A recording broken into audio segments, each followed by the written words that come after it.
ETF index mutual funds నేర్చుకుని stock మార్కెట్లో రాణించాలనుకుంటున్నారా? వెంటనే ఈ నెంబర్కి కాల్ చేయండి. యాంగ్జైటీ 65% పీపుల్ యాంగ్జైటీలో ఉన్నారంటే ఇది నమ్మశక్యంగా ఉందా? దానివల్ల వచ్చేటువంటి కాన్సిక్వెన్సెస్ అసలు ఎలా ఉంటాయి? అనుకున్న గోల్స్ రీచ్ అవ్వకపోవడము, అనుకున్న లైఫ్ దొరకకపోవడంలో ఎక్కడో సిచ్యువేషన్లో యాంగ్జైటీ మొదలైపోతుంది, అది డిప్రెషన్ లీడ్ అవుతుంది. ప్రశాంతంగా మాట్లాడు, ఎందుకు అలా మాట్లాడుతున్నావు, అంత తొందర ఏంటి, ప్రతి దానికి కూడా ఒక ఆందోళన మొదలైపోతుంది వాళ్ళలో. ఇది కాస్త కొంచెం పెరిగింది అనుకోండి, గుండొచ్చి బయటపడిపోతుందా? Hello Shafi sir. హలో అండి. ప్రతి ఒక్కరికి అండి ఒక డిజార్డర్ ఉంటుంది. ప్రతి ఒక్కరికి వాళ్ళ లైఫ్ టైంలో అది ఏ టైంలో అయినా సరే రావచ్చు. లేదు అనుకుంటే ఇట్స్ కంప్లీట్ డిజార్డర్ ప్రతి ఒక్కరికి ఉంటుంది. యాంగ్జైటీ, ఆందోళన. దానివల్ల వచ్చేటువంటి కాన్సిక్వెన్సెస్ అసలు ఎలా ఉంటాయి? ఇనీషియల్గా అది ఏ విధంగా స్టార్ట్ అవుతుంది? మన బాడీలో, మన మైండ్లో దాని ఎఫెక్ట్ అసలు ఎలా ఉంటుంది? అది ఎంతవరకు మనిషిని తీసుకొని వెళ్ళగలుగుతుంది? చాలా ఇంపార్టెంట్ పాయింట్ అడిగారు మీరు. నిజంగా చెప్పాలంటే ఇది అంటే ఒక సర్వే ప్రకారంగా మన ఇండియన్ పాపులేషన్లో రూరల్ ఏరియాస్లో చూసుకుంటే 45% పీపుల్ ఒక రకమైన డిప్రెషన్లో ఉన్నారు, యాంగ్జైటీలో ఉన్నారు అన్నది ఒక సర్వే చెప్తుంది. అది అర్బన్ పీపుల్ని చూసుకుంటే, అంటే ఇప్పుడు మెట్రోపాలిటన్ సిటీస్ కానివ్వండి, అర్బన్లో కానివ్వండి, 65% పీపుల్ యాంగ్జైటీలో ఉన్నారంటే ఇది నమ్మశక్యంగా ఉందా? వాస్తవం అది. నిజానికి అంతమంది అంటే ఏదో టైంలో ఏదో సిచ్యువేషన్లో అనుకున్నది అనుకోకుండా జరగడము, వాళ్ళ అనుకున్న గోల్స్ రీచ్ అవ్వకపోవడము, అనుకున్న లైఫ్ దొరకకపోవడంలో ఎక్కడో సిచ్యువేషన్లో యాంగ్జైటీ మొదలైపోతుంది, అది డిప్రెషన్ లీడ్ అవుతుంది. ఇనిషియల్గా ఎలా ఉంటుందని అడిగారు కదా. అవును. ఒక మాట చెప్తాను, గోటితో పోయేదాన్ని గొడ్డల్లాగా తెచ్చుకోవద్దు అంటారు. అవును కదా. ఈ యాంగ్జైటీని ఇనిషియల్ స్టేజ్లో కనుక ఐడెంటిఫై చేస్తే, దానికి ఏం చేయాలో తెలుసుకుంటే అది గొడ్డల దాకా తెచ్చుకోవాల్సిన సిచ్యువేషన్ ఉంటుంది. డిప్రెషన్లోకి వెళ్ళటము, ఇది ఎంత హార్మ్ఫుల్గా ఉంటుంది, సెల్ఫ్ హార్మ్ చేసుకునే స్థాయికి తీసుకెళ్ళిపోతుంది. అది సెల్ఫ్ హార్మ్ దాకా తీసుకెళ్ళిపోతుంది. అంటే సింపుల్గా పాయింట్స్ చెప్తానండి. అసలు ఒక వ్యక్తి యాంగ్జైటీగా ఉన్నాడు, ఇది ఒక డిజార్డర్. ఆర్డర్ లేనిది డిజార్డర్, అంతే. యాంగ్జైటీలో ఉన్నాడు విషయం తనకు అర్థం కాదు. చాలా సందర్భాల్లో ఇది తెలియకపోవడం వల్ల, బేసిక్ పాయింట్స్ తెలియకపోవడం వల్ల, నాతో పాటు ఉన్న వ్యక్తి, అంటే నా ఇంట్లో ఉన్న వ్యక్తి, తన భార్యనో భర్తనో పిల్లలు యాంగ్జైటీలో ఉన్న విషయం కూడా వాళ్ళు గుర్తించరు. ఎందుకు? ఈ బేసిక్ విషయాలు తెలియకపోవడం వల్ల. ఆ బేసిక్గా ఒక 3 పాయింట్స్ మనం గమనించవచ్చు అండి. ఒకటేంటంటే, వాళ్ళు మాట్లాడేటప్పుడు తొందరగా ఏదో ఆతృతతో మాట్లాడుతూ ఉంటారు. అంటే ఎదుటి వ్యక్తి వినే వ్యక్తి అనిపిస్తున్నారు, నెమ్మదిగా మాట్లాడరా, ప్రశాంతంగా మాట్లాడు, ఎందుకు అలా మాట్లాడుతున్నావు, అంత తొందర ఏంటి అని ఎదుటి వ్యక్తి అంటూ ఉంటాడు. ఈ వ్యక్తికి అర్థం కాదు, అంత తొందరగా మాట్లాడుతున్నాను ఫీలింగ్ అతనికి అర్థం కాదు. అంటే తనకి తెలియకుండానే తన మాట వరవడి పెరిగిపోయి ఉంటుంది. ఇది ఒక సిమ్టమ్. అంటే యాక్చువల్గా ప్రశాంతంగా మాట్లాడే వ్యక్తే ఈ సిచ్యువేషన్ వచ్చింది. ఏదో సందర్భంలో అట్లా వచ్చి ఉండొచ్చు, కానీ సందర్భం కాదు. ఇది కంటిన్యూ అవుతుందా అనేది పాయింట్. ఇలా కంటిన్యూ అవుతుందంటే దట్ ఈస్ డిజార్డర్ మొదలైంది, యాంగ్జైటీ ఉంది లోపల అనేది ఒక సిమ్టమ్గా తీసుకోవచ్చు. ఇంకోటి ఏంటంటే, భోజనం చేసేటప్పుడు భోజనం వాళ్ళు ఎలా చేస్తారంటే ఆతృతగా తినేస్తుంటారు. నిజంగా వాళ్ళు తింటున్నట్టుగా ఉండదు, లోపలికి నెట్టేస్తున్నట్లుగా అనిపిస్తుంటుంది అనమాట. అంటే ఇప్పుడు వాళ్ళు ఆ సిచ్యువేషన్ వాళ్ళది, భోజనం చేసేటప్పుడు నమలటం ఉండదు, మింగేస్తూ ఉంటారు, ఇంకా నీళ్లు తాగేస్తుంటారు. నీళ్ళు ఎందుకు తాగుతున్నారు? నీళ్ల ద్వారా భోజనాన్ని నెట్టేస్తున్నారు లోపలికి, గొంతులో అడ్డపడేది కదా. నీళ్ళుతో అంటే మైండ్లెస్గా తింటున్నారు అని అర్థం. వాళ్ళు ఏం తింటున్నారో, ఎంత తింటున్నారో, ఏం నీళ్లు తాగుతున్నారో అన్నది గుర్తుండదు. కొన్ని సిచ్యువేషన్ ఎలా ఉంటుందంటే, తిన్న తర్వాత ఏం తిన్నారో అని అడిగితే వాడు ఏం తిన్నాడో వాడు గుర్తు లేనట్టు సిచ్యువేషన్లో తినేస్తాడు, మైండ్లెస్గా తింటాడు అనమాట. చాలా సందర్భాల్లో పెరుగన్నం తిన్నావా, ఏమో, ఫలానా కూర వేసుకున్నావా, గుర్తుండదు. అంటే అంత ఆతృతగా తినడం, అది ఏదో యాంగ్జైటీకి, ఏదో సందర్భంలో అర్జెన్సీలో తినటం వేరు. ఇది ఒక అలవాటుగా ఉందా అంటే ఇది ఒక డిజార్డర్, అది ఆర్డర్ కాదు, ఇది ఒక సిమ్టమ్. ఇది తనలో ఉన్న అర్థం కాదు, ఆ వ్యక్తికి అర్థం కాదు. ఎవరో చెప్పాలి, ఏంట్రా ఇలా తింటున్నావు అంటే అప్పుడు తనని సెల్ఫ్ అబ్జర్వ్ చేసుకుంటే కానీ అర్థం కాని విషయం ఇది. నిజంగా ఇది యాంగ్జైటీకి ఫస్ట్ స్టేజ్ అని తెలుసు ఎవరికన్నా, మనకు తెలియదు, ఏదో కామన్ అనుకుంటాం ఇది. తర్వాత 3వ పాయింట్ అంటే నిద్రకు సంబంధించి. కామన్గా చూడండి 7 hours 8 hours అనేది మంచి స్లీప్, అది కామన్గా వస్తుంది.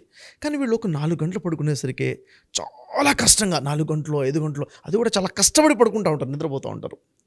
అంటే ఇంత కష్టమా నిద్రపోవటము అన్న ఫీలింగ్ వాళ్ళకు వస్తూ ఉంటుంది అనమాట. సహజంగా 8 hours పడుకోవడం చాలా సహజం కదా. అంత కామన్గా సహజంగా న్యాచురల్గా రావాల్సింది కూడా చాలా కష్టతరంగా మారిపోయి ఉంటుంది. ఈ బేసిక్ విషయాలు అనుకోండి, మాట్లాడే విషయంలో, భోజనం చేసే విషయంలో, నిద్రపోయే విషయంలో, ఈ డిజార్డర్ ఇప్పుడు నేను చెప్పిన తర్వాత సెల్ఫ్గా ఆలోచించుకుంటే ఇది నాలో ఉందా అనుకుంటే ఎస్ ఇది ఉంది కదా అనిపిస్తుంది ఉన్న వాళ్ళకి. అప్పటివరకు గుర్తించి ఉండరు. అలాగే ఇప్పుడు మనం చూస్తే మన చుట్టుపక్కల ఉన్న వాళ్ళలో ఇది ఉందా అని గమనించుకోవాలి. ఒకవేళ ఉంటే ఏం చేయాలి అన్నది అప్పుడు పాయింట్ మొదలవుతుంది. అసలు ఐడెంటిఫై చేయకపోతే అది కాస్త సెకండ్ లెవెల్కి వెళ్ళిపోతుంది. సెకండ్ లెవెల్ సిమ్టమ్స్ మొదలైపోతాయి. సైకలాజికల్ సిమ్టమ్స్ ఏముంటాయి, ఫిజికల్ సిమ్టమ్స్ ఏముంటాయి అనేది సెకండ్ లెవెల్కి వెళ్తుంది. కాబట్టి నేను చెప్పేది ఏంటంటే యాంగ్జైటీ అన్నది చాలా ఎక్కువగా ప్రతి వ్యక్తిలో ఎక్కడో టైం పాయింట్లో వస్తుంది. దాన్ని ఐడెంటిఫై చేసి అక్కడి నుంచి దూరం పొందే ప్రయత్నం మనం ఖచ్చితంగా చేయాలి. ఓకే. ఇది ఇన్స్టల్ స్టేజ్లో ఈ విధంగా ఉంటుందన్నమాట. దీన్ని ఐడెంటిఫై చేసుకోలేదు, అలాగే కంటిన్యూ అయిపోతుంది. కంటిన్యూ అవుతూ అవుతూ వేరే సిమ్టమ్స్ మొదలైపోతాయి. అప్పుడు ఆ సిమ్టమ్స్ ఎక్స్ట్రా ఎలా ఉంటాయి, ఎలా ఉంటాయి సార్ అవి? అవి రెండు రకాలుగా మనం చెప్పొచ్చు. సైకలాజికల్ సిమ్టమ్స్ అంటే మానసికంగా కొన్ని లక్షణాలు గమనించవచ్చు, శారీరకంగా కూడా ఫిజికల్గా కూడా కొన్ని లక్షణాలు ఉంటాయి. ఉదాహరణకు చూడండి, సైకలాజికల్గా చూసుకున్నట్లయితే ప్రతి దానికి కూడా ఒక ఆందోళన మొదలైపోతుంది వాళ్ళలో. ప్రతి దానికి కూడా చిన్న చిన్న చిన్న చిన్న విషయాలకి ఒక రకమైన తెలియని భయం మొదలైపోతుంది. పానిక్. అంటే ఇది ఎలా అవుతుందో, ఇప్పుడు బయటికి వెళ్ళాలనుకోండి, బయటికి వెళ్ళాలా, ఇప్పుడు ఎలా వెళ్ళాలి అన్నది, ఏదో చిన్న పని ఉంది, ఇది ఎలా అయిపోతుంది. ఇప్పుడు పిల్లలు కింద ఆడుకోవడం కోసం వెళ్తున్నారు అనుకోండి, బయటికి వెళ్తున్నారు, ఎలా ఏమవుతుందో. ఫర్ ఎగ్జాంపుల్ కన్నా ఫోన్ చేశారు, ఫోన్ లేకపోతే ఎందుకు లేపట్లేదు ఏమైపోయిందో. అంటే ప్రతి దాన్ని కూడా అసలు మనకు వెరీ కామన్గా ఫోన్ లేపలేదు, తర్వాత లేపుతారు కదా. కొంతమంది అయితే ఫోన్ వచ్చిందంటే ఇంటి దగ్గర నుంచి ఫోన్ ఎందుకు వచ్చింది అంటే ఒక ప్రతి చిన్న క్యాజువల్ పాయింట్ని కూడా ఒక ఆందోళన, వర్రీ అన్నది వచ్చేస్తుంది అనమాట. ఈ టెండెన్సీ మొదలైపోతుంది. సైకలాజికల్గా ఈ విధంగా థాట్స్ మొదలైపోతూ ఉంటాయి. ఇది కాకుండా ఇంకా ఫిజికల్గా ఏముంటుంది చూసుకున్నట్లయితే, శారీరకంగా వాళ్ళకి ఒక పల్పిటేషన్ మొదలైపోతుంది.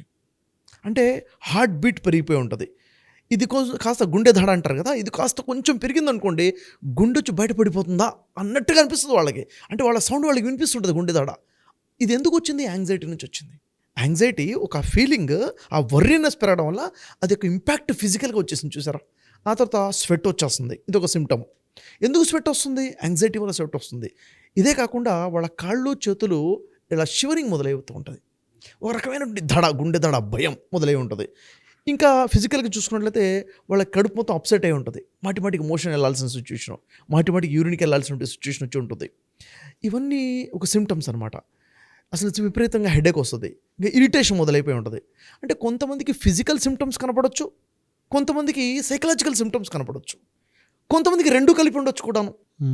ఇదేంటంటే యాంగ్జైటీ ఇంకా పెరిగిపోతుంది అన్నది. ఈ విధంగా ఐడెంటిఫై ఇలాంటి సిచ్యువేషన్లో కనుక ఏం చేయాలి? చాలామంది ఇలాంటి సిచ్యువేషన్ ఉందనుకోండి, ఫర్ ఎగ్జాంపుల్ వాడికి భయం అవుతుంది, ఆందోళన ఉంది, పక్కన వాళ్ళు నీకేమైనా పిచ్చా అని చెప్పడం మొదలు పెడతారు.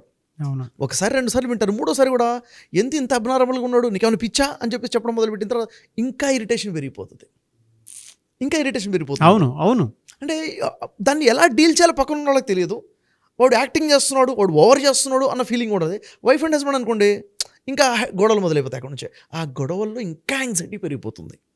యాక్చువల్గా ఆ టైంని ఐడెంటిఫై చేసి దాంట్లో నుంచి బయటపడే ప్రయత్నం చేయాలి. చాలామంది అంటారు వెంటనే డాక్టర్ దగ్గర తీసుకెళ్ళిపోవాలి, వెంటనే సైకాట్రిక్ మెడిసిన్స్ మొదలు పెట్టాలి అని చెప్పేసి వెంటనే వెళ్ళి మందులు మొదలు పెడతారు. నేను అంటాను చాలా రాంగ్ డిసిషన్ అది. వెంటనే ఈ ప్రాబ్లమ్కి సైకాట్రిక్ టాబ్లెట్స్ తీసుకోవడం మొదలు పెడితే మనం డిపెండ్ అయిపోతున్నాం మెడిసిన్స్ మీద అని అర్థం. డిపెండ్ అయిపోతాం. ఒక్కసారి మెడిసిన్ మీద డిపెండ్ అయ్యాము అంటే అసలు యాక్చువల్గా న్యాచురల్గా రావాల్సిన చేంజ్ రాదు. ఏం చేయాలి? తనకు ఐడెంటిఫై అయిన తర్వాత తను బయటపడవచ్చు ఈజీగా. యాక్చువల్గా తన ఆ సిచ్యువేషన్ రావడానికి కారణమే తను బయటపడటానికి కూడా తను బయటపడే విధంగా చేసుకోవాలండి. వెరీ సింపుల్గా కొన్ని టిప్స్ చెప్తాను, ఎందుకంటే ఈ టిప్స్ వల్ల ఈజీగా మనిషి బయటకు వచ్చేస్తాడు. ఏంటి? ఫర్ ఎగ్జాంపుల్ చూడండి, అప్పుడు లేని అలవాట్లు. డైలీ 30 minutes బ్రిస్క్ వాక్ చేయాలి యాంగ్జైటీ నుండి బయటికి రావాలి అంటే. ఓకే. అయితే ఆ వాకింగ్ చేసేటప్పుడు తన ఆలోచన అది ఉండాలి, నేను ఈ డిజార్డర్ బయటకు వచ్చేస్తున్నాను, దీనివల్ల నేను హ్యాపీ హార్మోన్స్ రిలీజ్ అవుతున్నాయి, దీని ద్వారా బయటకు వచ్చేస్తున్నాను అంటే తను చేసే ఎక్సర్సైజ్, వార్మప్స్, బ్రిస్క్ వాక్ తను ఖచ్చితంగా ఇంపాక్ట్ చూపిస్తుంది. ఇది ఒకటి చాలా పవర్ఫుల్ మెడిసిన్ ఇది నిజంగా చెప్పాలంటే. ఇంకోటి ఓపెన్ ఎయిర్లో ఉండే ప్రయత్నం చేయాలి. ఓపెన్ గార్డెన్ కానివ్వండి, ఓపెన్ ఎయిర్లోకి వచ్చేయాలి మార్నింగ్ అవర్స్, ఈవినింగ్ అవర్స్. ఇంకా చెప్పాలంటే హ్యాపీ మూమెంట్లో ఉండే ప్రయత్నం చేయాలి. సాడ్ మూమెంట్స్ ఎక్కడైతే ఉన్నాయో అవాయిడ్ చేసేయాలి. నెగిటివ్ థాట్స్ ఉన్న వాళ్ళని అవాయిడ్ చేసేయాలి. ఎందుకంటే ఈ నెగిటివ్ థాట్స్ యాంగ్జైటీని పెంచుతుంటాయి, పాజిటివ్ థాట్స్ ఏం చేస్తుంటాయి? ప్రశాంతతని, కూల్నెస్ని, మనశ్శాంతిని తీసుకొస్తుంటాయి, యాంగ్జైటీ దూరం అయిపోతూ ఉంటుంది. ఇంకా ఇలాంటి వాళ్ళు ఏం చేయాలంటే వీళ్ళకి టీ, కాఫీ అలవాట్లు ఉంటాయి కదా, మానేయాలండి. దీని ఇంపాక్ట్ ఎక్కువగా ఉంటుంది. ఎప్పుడైతే ఇది మానేస్తామో ఆ యాంగ్జైటీ నుంచి బయటకు వచ్చే అవకాశాలు పెరుగుతూ ఉంటాయి. ఆల్కహాల్ అలవాటు ఉన్నాడు మానేయాలి. స్మోకింగ్ అలవాటు ఉంది, యాంగ్జైటీ నుంచి బయటపడాలంటే స్మోకింగ్ మానేయాలి. అంటే ఈ అలవాట్ల వల్ల పెరుగుతుంది, తగ్గించుకోవాలి. వెంటనే మానేలా తగ్గించండి, దాన్ని ఎంత క్విట్ చేస్తే అంత బెనిఫిట్ ఉంటుంది. ఒకవేళ ఏదైనా టైంలో ఈ యాంగ్జైటీ ఫీల్ వచ్చింది అనుకుంటే అప్పుడు లాంగ్ బ్రీత్ ఇన్ చేసి లాంగ్ బ్రీత్ అవుట్ చేయాలి. సెల్ఫ్ టాక్ చేసుకోవడం మొదలుపెట్టాలి. తనతో తను మాట్లాడుకోవాలి. ఎందుకంటే ఐఎమ్ హ్యాపీ, నేను బాగున్నాను, ఐఎమ్ గుడ్, ఐఎమ్ ఓకే, అది చాలా బాగుంది, తనకు తానుగా. అంటే వీళ్ళు ఏం చేస్తారు, నాకేదో అయిపోతుంది, నెగిటివ్ టాక్ మొదలైపోతారు. ఈ నెగిటివ్ టాక్ కాకుండా దానికి ఆపోజిట్లో పాజిటివ్ టాక్ మొదలు పెట్టాలి. ఎప్పుడైతే ఈ యాంగ్జైటీ ఫీలింగ్ వస్తుంది కదా, ఆ టైంలో లాంగ్ బ్రీత్ ఇన్ తీసుకొని బ్రీత్ అవుట్ చేయాలి. ఈ బ్రీత్ ఇన్ బ్రీత్ అవుట్ అన్నది చాలా ఆక్సిజన్ బ్రెయిన్కి వస్తుంది. అంటే అక్కడ నుంచి ప్యాటర్న్ బ్రేక్ అయిపోతుంది. Negative pattern, anxiety pattern break అయిపోయి పాజిటివ్ వచ్చే అవకాశం ఉంటుంది. ఇంకా చెప్పాలంటే వాళ్ళకి వచ్చే ఆలోచనలు ఏవైతున్నాయో, ఎక్కడైతే యాంగ్జైటీ, ఆందోళన ఆలోచన ఉన్నాయో, వీటిని అసలు ఏంటి ఆలోచనలు, తను కామ్ అయిపోయి అసలు తనకు వస్తున్న ఆలోచన ఏంటో ఆలోచించాలి. అసలు ఏ ఆలోచన వస్తుంది, ఎందుకు వస్తుంది, ఎందుకు నేను ఇలా ఆలోచిస్తున్నాను, తను అనాలిసిస్ చేసుకొని పాయింట్స్ పెన్ను పెట్టుకొని రాయగలగాలి. ఎప్పుడైతే ఎప్పుడైతే రాస్తాడో, జర్నలింగ్ చేసుకుంటాడో, అనాలిసిస్ చేసుకుంటాడో క్లారిటీ వస్తుంది. అప్పుడే తనకు వస్తుంది, లేదు ఇది కాదు, దీనికి భిన్నంగా ఇంకేం చేయొచ్చు, నేను ఇలా ఆలోచించవచ్చు కదా. పాజిటివ్ వర్డ్స్ కూడా తను ఎప్పుడైతే రాసుకుంటాడో ఆ ప్రోగ్రామింగ్ చేంజ్ అయ్యే అవకాశం ఉంటుంది ఖచ్చితంగా. ఇదొకటి. Sound sleep. యాక్చువల్గా ఇర్రెగ్యులర్ స్లీప్స్ వల్ల కూడా, ఎందుకంటే ఈరోజు సోషల్ మీడియాలో ఉండి, అక్కడ ఉండి, చిట్ చాటింగ్లో ఉండేసి ఏదో సరైన ప్లానింగ్ లేకుండా నైట్ స్లీప్ డిస్టర్బ్ అవుతుంటుంది కదా. స్లీప్ సర్కిల్ని సెట్ చేసుకోవాలి. ఇంకా స్మూత్గా తనకి ఇష్టమైన విధంగా ప్లెజెంట్గా ఉన్న మ్యూజిక్ని వినాలి. చాలా వర్కౌట్ అవుతుంది. Music is a big language, అది ప్రోగ్రామింగ్ని చేంజ్ చేయగలుగుతుంది. ఇంకా చెప్పాలంటే ఒక వ్యక్తి తన స్పిరిచువల్ వరల్డ్లోకి వెళ్ళగలగాలి. అంటే ఒక కనెక్టివిటీ, ఈ నేచర్తో కనెక్ట్ అవ్వటము, ఆల్మైటీ గాడ్తో కనెక్ట్ అవ్వటము, స్పిరిచువాలిటీలో ఒక కామ్నెస్ ఎప్పుడైతే వెళ్తామో, ఈ ప్రోగ్రామింగ్ ఆధ్యాత్మిక ప్రపంచంలోకి, ఆధ్యాత్మిక ప్రపంచం అంటే థాట్స్ మొత్తం, నెగిటివ్ థాట్స్ మొత్తం రిలీజ్ చేసుకోవడానికి పవర్ఫుల్గా యూజ్ అవుతుంది. చాలా పవర్ఫుల్గా యూజ్ అవుతుంది. ఎవరికి నచ్చిన దేవుడిని వాళ్ళు చేసుకో. అంతే. అంటే మనం ఏదైతే అనుకుంటున్నామో అక్కడ మనం ఆ స్పిరిచువల్ వరల్డ్కి వెళ్ళేసరికి డిస్టర్బెన్సెస్ నుంచి దూరం అయిపోతాం. అంటే ఎక్కడైతే ఓన్లీ తనకి లైఫ్ ఏదవుతుందో ఇక్కడ డిస్టర్బ్ అయ్యే కదా ఈ యాంగ్జైటీ వచ్చింది. ఇక్కడ ఎప్పుడైతే డిస్కనెక్ట్ అవుతామో ఆ కామ్నెస్ వచ్చేస్తుంది ఖచ్చితంగా. ఈ సిచ్యువేషన్ తర్వాత అసలు యాక్చువల్గా తను ఓపెన్ అయిపోయి అలవాటు చేసుకోవాలి. Open communication. ఓపెన్ కమ్యూనికేషన్ ఉండాలి. తనకు ఉన్నటువంటి ఆలోచనలు చెప్పగలగాలి ఓపెన్గా. ఇప్పుడు ఎందుకంటే ఇంట్రావర్ట్గా ఉన్న వాళ్ళకి ప్రాబ్లం వచ్చే అవకాశాలు ఎక్కువగా ఉన్నాయి. ఎక్స్ట్రావర్ట్గా ఉంటే మొదలు పెడితే ఈ ప్రాబ్లమ్స్ దూరం అయిపోతాయి. ఓపెన్ కమ్యూనికేషన్ స్టార్ట్ అయిపోవాలి. ఫ్యామిలీ మెంబర్స్ కానివ్వండి, ఫ్రెండ్స్తో కానివ్వండి, ఎక్కడ మీకు స్కోప్ ఉందో అక్కడ ఓపెన్ అవ్వాలి. ఇదంతా చేసిన తర్వాత కూడా లేదు నేను బయటికి రాలేకపోతున్నాను అనిపిస్తే అప్పుడు ఒక థెరపీ కోసమో, సైకాలజిస్ట్నో మాలాంటి వాళ్ళని కాంటాక్ట్ చేస్తే ఖచ్చితంగా వీరు ఈజీగా ఎలా బయటికి రావాలో వాళ్ళకి హెల్ప్ మనం చేయగలుగుతాము. మిమ్మల్ని అప్రోచ్ అవ్వచ్చు సార్ ఆ టైంలో? తప్పకుండా అప్రోచ్ అవ్వాలి. అసలు దానికోసమే కదా మనం ఉంది కూడాను. ఇప్పుడు సొసైటీకి ఇలాంటి సిచ్యువేషన్ నుంచి బయటికి రావాలి, తను నిలబెట్టుకోలేని వాడికి నేను ఉన్నానని మనం నిలబెట్టడం కోసమే ఉంది. సిచ్యువేషన్ ఉన్న వాళ్ళకి ఖచ్చితంగా మనం హెల్ప్ చేసి థెరపీస్ ద్వారా బయటకు వచ్చే ప్రయత్నం ఖచ్చితంగా చేస్తాం మనం. డెఫినెట్గా సార్. ఎనీవేస్ థ్యాంక్ యూ అండి. Thank you so much Shafi garu. Thank you much.